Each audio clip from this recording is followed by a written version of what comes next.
বাসুদেবায়। শ্রীমদ্ ভগবদ্ গীতার চতুর্থ অধ্যায়ের জ্ঞানযোগ থেকে 7 ও 8 নং শ্লোকটি পাঠ করছি।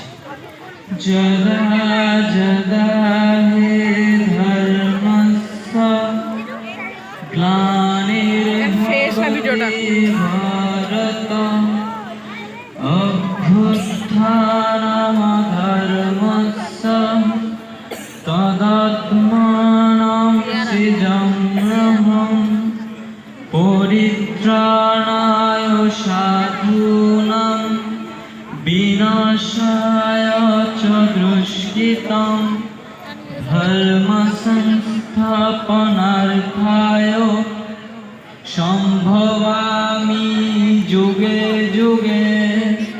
ভগবান শ্রীকৃষ্ণ বলিলেন, হে অর্জুন, পৃথিবীতে যখন ধর্মের গ্লানি হয়, অধর্ম বেড়ে যায়, তখন আমি নিজেকে সৃষ্টি করি।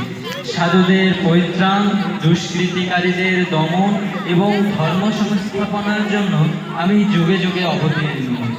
সর্বে ভবন্তু সুখিনঃ, সর্বে সন্তু নিরাময়া, সর্বে ভদ্রাণি পশ্যন্তু মা কচ্চিৎ দুঃখং ভবেৎ। অর্থাৎ জগতের সকল প্রাণী সুখী হোক, সকলেই আরোগ্য লাভ করুন, সকল মানুষ পরম শান্তি লাভ করুন, কখনো কেহ যেন কেউ দুঃখ বোধ না করে। ওম শান্তি শান্তি শান্তি, ওম শান্তি শান্তি শান্তি। নমস্কার, ধন্যবাদ।